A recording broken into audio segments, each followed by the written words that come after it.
Welcome. We're back with another episode of Coffee with April. This time we're actually the whole team. You guys actually don't know Victor yet. We're gonna work on that and do another video with you. Coffee subscription for September is what we're gonna talk about. We have the coffee in front of us here. We just cupped it in the back as well. We're bringing you one of our favorite Kenyan coffees. More specific, a coffee from a process station called Gatamboya. We worked with this coffee for the second year in a row now here in April. I roasted that was actually the first Kenyan coffee I ever roasted back when I started to roast, and that was delicious then, and it's delicious now as well.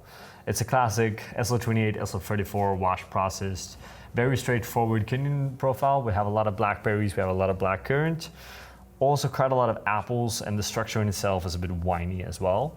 For those of you that don't know, the Gatomboya station is basically located in Nyeri, where we find a lot of really good Kenyan coffees just in general. Joe, how are we roasting this coffee? Yes. So this is the third Kenyan coffee of the season for us. And we've taken quite a similar roast philosophy with the Kenyans this year. So specifically with this one, we're using a one burner setting. So we're using a single burner setting from the beginning to the end. As always with the April coffees, we're roasting in a 12 kilo batch. So we're taking the Loring 15, roasting constant 12 kilo batch size, and then that's starting out with a 90% burner and continuing in a 90% burner all the way up until the drop then. So what we find is we have quite a short duration of about 8 minutes in total, coming into crack at about 10 seconds past 7. And then quite a short dev time as well, so we get about 55 seconds. And then the challenge there is to pick up enough temperature in the beginning section of the development time. As what you're going to find is with a lot of the Kenyan coffees, you're going to get quite a hard pushback and quite a big crash. So what we find is that we come into crack roughly about 5.5 to 6. So you're hitting about 6 rate of rise over 30 when you hit your crack. And we're dropping then just before we drop below 2.5. So we're able to then hit a 206 end temp, quite a low end temp. But we've been finding anything with a lower rate of rise than that, or if we just kind of stretch this out and we go for a slightly higher end temperature, we just get a little bit too much harshness in the cup, and we lose a lot of that kind of fruity profile that we're really enjoying. Yeah, especially here because it's a kind of a winey cup, right? It's very kind much. Of rich, blue, darkish flavor notes in it, not from a roast perspective, but just from a fruit perspective.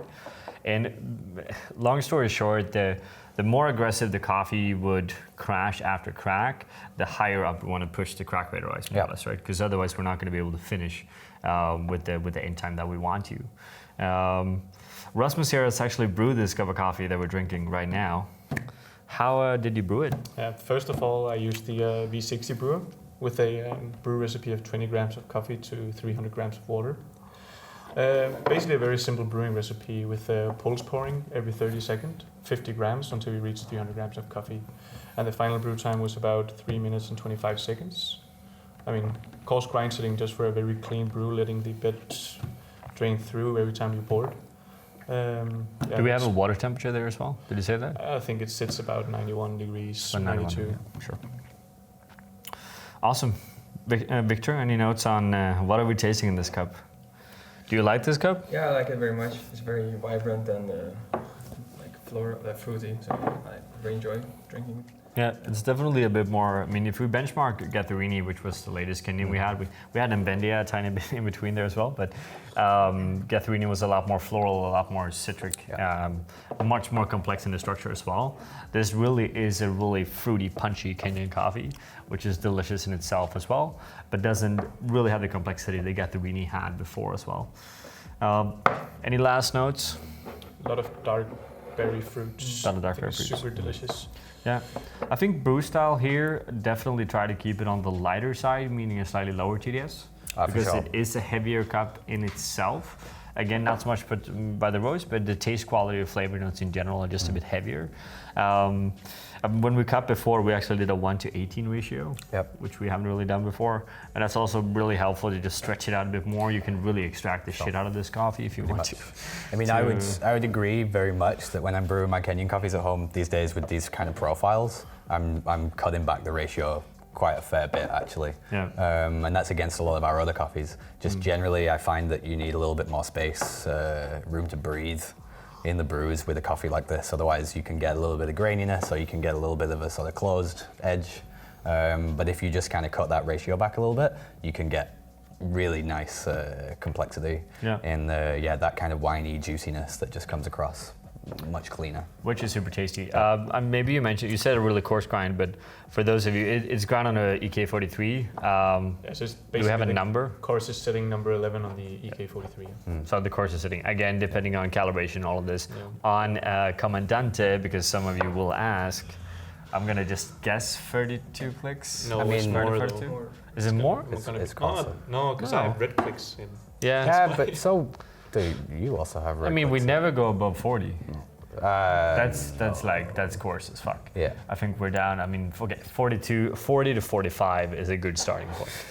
Should we just say that? Track Is that it okay? back, yeah, sure. Try to push as coarse as you can. I mean, I think if I go do 40 on this. a Comandante, it gets way too coarse. I mean, think my I do competition 36. click was like 32, Sure. and that was coarse. But you are going to get... This recipe is 36. 36. Yeah. Okay, so 36 clicks on the Comandante. Okay. For those of you that have a Comandante, maybe. Yeah, try it out, and if you want to measure extraction and tell us, you're more than welcome as well. You're going to find this coffee does extract quite easily, actually, so you can maybe push a little coarser than you would usually. Yeah. Yeah. Awesome. I think that was all for now. As always, we have all the brewing details, information about the coffee on the website as well. So just go in there, have a look. If you guys have any comments, and please have comments because it's more fun, or want to share just what you think about the coffee, just write it down here. And as always, thank you guys for watching.